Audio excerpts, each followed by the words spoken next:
आज पाकिस्तान, रूस, चीन, अमेरिका तीनों का प्यारा हो गया है। ये आप देख रहे हैं। भारत कभी तीनों का प्यारा नहीं हो पाया।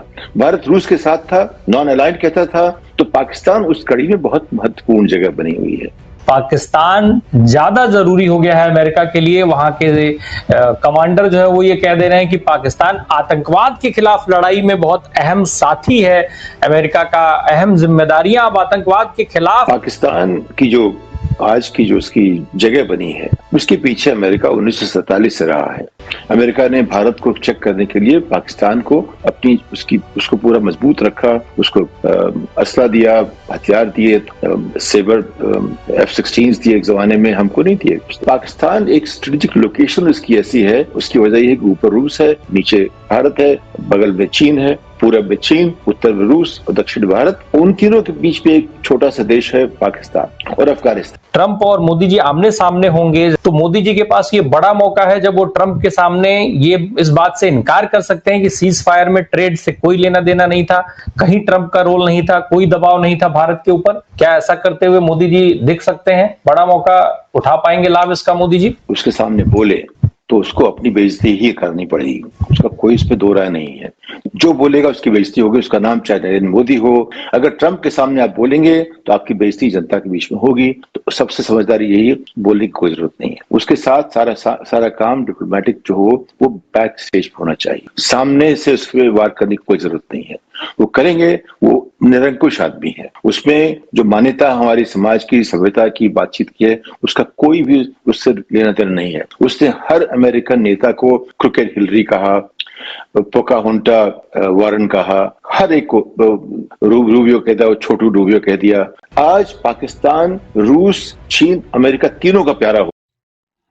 पाकिस्तान की सिचुएशन इस वक्त ये है कि दुनिया की बड़ी ताकतें उसे अपने करीब लाने की दौड़ में लगी हैं। पाकिस्तान और चाइना तो करीब हैं ही, रशिया और अमेरिका ही चाहते हैं कि पाकिस्तान हमारे साथ आ जाए। और भारतीय पहले ये क्लेम करते थे कि चूंकि ईरान पर हमला होना है इसलिए अमेरिका ये चाहता है कि पाकिस्तान को उसके अगेंस्ट इस्तेमाल किया जाए। लेकिन 2 दिन हो चुके हैं, पाकिस्तान खुलकर ईरान के साथ खड़ा है। यानी अमेरिका की दोस्ती या अमेरिका की इतने बयानात के बावजूद इस वक्त पाकिस्तान की सिचुएशन ये है कि फॉरेन पॉलिसी में पाकिस्तान ने, चाहे वो यूएन हो, चाहे पाकिस्तान की नेशनल असेंबली हो या फिर पाकिस्तान का मीडिया हो, खुलकर पाकिस्तानी हुकूमत ने ईरान के साथ खड़ा होने का ऐलान किया है। और यूएन में तो पाकिस्तान, चीन और नाइजीरिया, ये 3-4 ममालिक हैं जिसमें रशिया भी शामिल है, जिन्होंने ईरान के हक में बात की है और इजराइल को फासिस्ट रजीम करार दिया है। जबकि भारतीय क्लेम करते थे कि चूंकि अमेरिका जो है वो ईरान के अगेंस्ट पाकिस्तान को इस्तेमाल करना चाहता है, वहां से भी इन्हें सुर्खी हुई। और अब ये बात कर रहे हैं कि इनका तो प्यारा हो चुका है।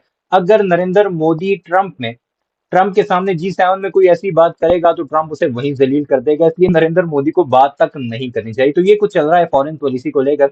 पाकिस्तान क्यों इतना इंपॉर्टेंट हुआ है, जरा ये मुलाहिजा कीजिए। हो गया है, ये आप देख रहे हैं। भारत कभी तीनों का प्यारा नहीं हो पाया। भारत रूस के साथ था, नॉन अलाइंड कहता था, तो पाकिस्तान उस कड़ी में बहुत महत्वपूर्ण जगह बनी हुई है। पाकिस्तान ज्यादा जरूरी हो गया है अमेरिका के लिए। वहां के कमांडर जो है वो ये कह दे रहे हैं कि पाकिस्तान आतंकवाद के खिलाफ लड़ाई में बहुत अहम साथी है। अमेरिका का अहम जिम्मेदारियां अब आतंकवाद के खिलाफ जो संगठन बनाए गए हैं, उनसे लड़ने के लिए जो संगठन बनाए गए हैं, उनमें पाकिस्तान जैसे देश को जगह दी जा रही है, उपाध्यक्ष और अध्यक्ष बनाया जा रहा है। क्या ये सारी चीजें भी उसी का हिस्सा मानी जाएं? ट्रंप साहब के बदले का हिस्सा है ये? क्या माना जाए इसको? ये दोनों देशों के लिए शायद उपयुक्त होगा कहना। देखिए, पाकिस्तान की जो आज की जो उसकी जगह बनी है, उसके पीछे अमेरिका 1947 से रहा है। उसके बिना पाकिस्तान जहां खड़ा है वहां खड़ा नहीं हो सकता था। अमेरिका को पाकिस्तान की जरूरत थी, बहुत साफ था, क्योंकि भारत जिस तरह वो चाहता था वो नहीं कर सकता। और चाहे भी तो, अगर आप अपने आप को राष्ट्रपति की जगह देख लीजिए अमेरिका के, आप कैसे देखेंगे? जो शतरंज बिछी हुई है उसमें आपको हर देश को कंट्रोल करना पड़ता है। अगर आप जो जानते हैं सत्ता कैसे चलती है, मैकियावेली को पढ़ते हैं, चाणक्य को पढ़ते हैं, उनको मालूम है अगर आपका जो होम मिनिस्टर है अमित शाह है, उस पर भी कंकुश है, उसके पीछे एक स्पाई लगानी पड़ेगी आपको, तो वो करते हैं, सबको करते हैं। वैसे ही अमेरिका करता है। अमेरिका ने भारत को चेक करने के लिए पाकिस्तान को उसको पूरा मजबूत रखा, उसको असला दिया, हथियार दिए, सेबर F-16 दिए। एक जमाने में हमको नहीं दिए उसने। हम चाहते भी नहीं थे, हम तो रूस से अलाइंड थे। उस जमाने हम नॉन अलाइंड थे लेकिन अलाइंड थे रूस से, नॉन अलाइंड लेकिन अलाइंड थे रूस से। तो जो पाकिस्तान की स्थिति है आज की नहीं है, 1947 से चल रही है ऐसी कि वो अमेरिका की जो स्ट्रेटेजिक जो कैलकुलेशन है जियो पॉलिटिक्स में, वो बहुत अहम रहा है।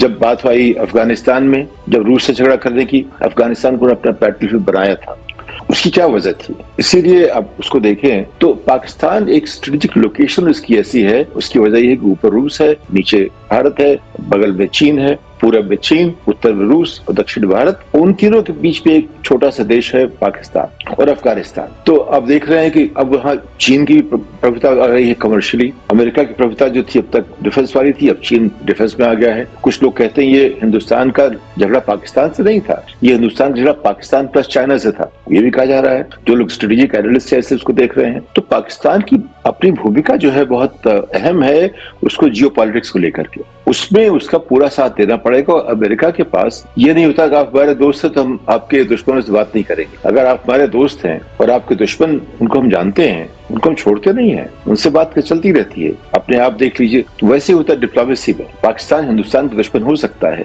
लेकिन हिंदुस्तान को चेक रखने के लिए उसकी क्या जरूरत पड़ी? देखिए आज सुबह एकाएक देखा मैंने, पंडित नेहरू, उनके करीब 100 से ज्यादा देशों ने डाक टिकट जारी किए थे। ये बात सब उनके प्रधानमंत्री काल के दौरान है। और तब उनकी जो, जैसे अजय शुक्ला जी ने बहुत बढ़िया कहा कि नेहरू जी की जो प्रतिष्ठा थी जब ट्रूमैन को लेने के लिए आए, वो एक भारत की एक ऐसी एक प्रतिष्ठा थी जिसको एक बहुत लंबी लड़ाई के बाद जीता जाता है।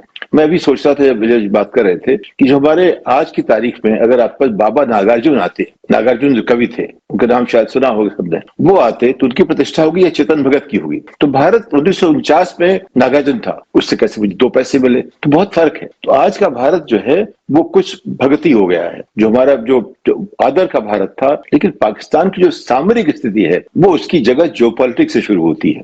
और उसके अलावा अमेरिका की जो जरूरतें हैं, आज पाकिस्तान, रूस, चीन, अमेरिका तीनों का प्यारा हो गया है। ये आप देख रहे हैं, भारत कभी तीनों का प्यारा नहीं हो पाया।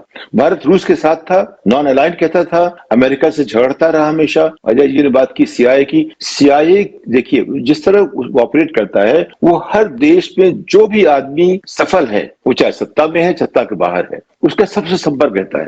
तो ये कहना कि सिर्फ जेपी ही थे, ऐसा नहीं था। जेपी कांग्रेस में भी तमाम लोग उसके साथी थे। और तो पाकिस्तान उस कड़ी में बहुत महत्वपूर्ण जगह बनी हुई है। तो उसमें आप कुछ भी कहें, ट्रंप को साथ लेके चलना पड़ेगा, दोनों को, पाकिस्तान को भी, भारत को भी। मुश्किल यहाँ आती है कि पाकिस्तान और भारत अब नेहरू जी करते, डिप्लोमेटिकली करते थे, और अब थोड़ा सा उससे सड़क छाप की एक भूमिका आने लगी, वहां परेशानी हो रही है। भारत पाकिस्तान के बीच सीज फायर हुआ, वो लिखित एफिडेविट भी कर चुके इत्यादि। सर सवाल ये है कि अब जब मोदी जी, ट्रंप और मोदी जी आमने सामने होंगे, जहां पर मोदी जी मौजूद रहेंगे, क्या ये ट्रंप साहब वहां पर चुकेंगे ये बात फिर से दोहराने में? और साथ में अगर हम मोदी जी के लिहाज से बात करें, भारत के लिहाज से बात करें, तो मोदी जी के पास ये बड़ा मौका है जब वो ट्रंप के सामने ये इस बात से इनकार कर सकते हैं कि सीज फायर में ट्रेड से कोई लेना देना नहीं था, कहीं ट्रंप का रोल नहीं था, कोई दबाव नहीं था भारत के ऊपर। क्या ऐसा करते हुए मोदी जी दिख सकते हैं? बड़ा मौका उठा पाएंगे लाभ इसका मोदी जी? उसके सामने बोले तो उसको अपनी बेइज्जती ही करनी पड़ेगी, उसका कोई इस पे दो राय नहीं है। जो बोलेगा उसकी बेइज्जती होगी। उसका नाम चाहे नरेंद्र मोदी हो, मार्क कार्नी हो, स्टामर हो, नेतन्याहू हो, जेलेंस्की हो, पुतिन हो, फर्क नहीं पड़ता। अगर ट्रंप के सामने आप बोलेंगे तो आपकी बेइज्जती जनता के बीच में होगी। तो सबसे समझदारी यही है, बोलने की कोई जरूरत नहीं है। उसके साथ सारा काम डिप्लोमेटिक जो हो वो बैक स्टेज पे होना चाहिए, सामने से उसके वार करने की कोई जरूरत नहीं है। वो करेंगे, वो निरंकुश आदमी है। नरेंद्र मोदी या भारत का कोई एक मंत्री 13 दफा वो ये नाम ले चुका है कि सीज फायर मैंने करवाया है, जबकि भारत की पॉलिसी ये है कि सीज फायर ट्रंप से नहीं, पाकिस्तान ने हमसे मांगा है। ट्रंप ने 12-13 दफा ये कह दिया, लेकिन एक बार भी वो बोला नहीं। तो कैसे वो नरेंद्र मोदी मीडिया के सामने ट्रंप से ये बात कर सकता है? बिल्कुल भी नहीं कर सकता है। एक डरपोक शख्स है नरेंद्र मोदी, वैसे ही उसे फूंक भर भर के 56 इंच का सीना बनाया हुआ है अंधभक्तों ने। उसमें जो मान्यता हमारी समाज की, सभ्यता की बातचीत की है, उसका कोई भी उससे लेना देना नहीं है। उसने हर अमेरिकन नेता को क्रिकेट हिलरी कहा, पोकाहोंटा वारन कहा, हर एक को रूबियो कहता है, छोटू रूबियो कह दिया।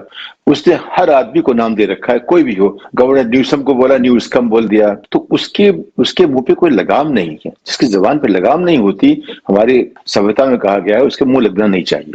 उससे बातचीत करने की कोई जरूरत नहीं है, मुंह लगने की जरूरत नहीं है। अगर हमें भारत का मान रखना है तो ये अच्छा रहेगा कि हमारे नेता उसके मुंह ना लगे, उसके सामने कुछ ना कहें। जो भी कहना है बैक स्टेज पे कहें। वो हमारी डिप्लोमेसी चलती रहेगी, पीछे वो चलेगी। जहां तक बात आती है कनाडा की, मैं एक छोटी सी बात कहूंगा। आतमजीत जी जो कहते हैं ब्रिक्स और G7 की बात, देखिए G7 छोटी सी बात है। अमेरिका उसका हिस्सा है तो 30 ट्रिलियन तो यही हो गया। जो बाकी 7 देश हैं सबका जो है, सिर्फ कनाडा को छोड़ के सब 2 से 4 ट्रिलियन के बीच में है, तो 6 देश उसमें आ गए। तो मान लीजिए 18-50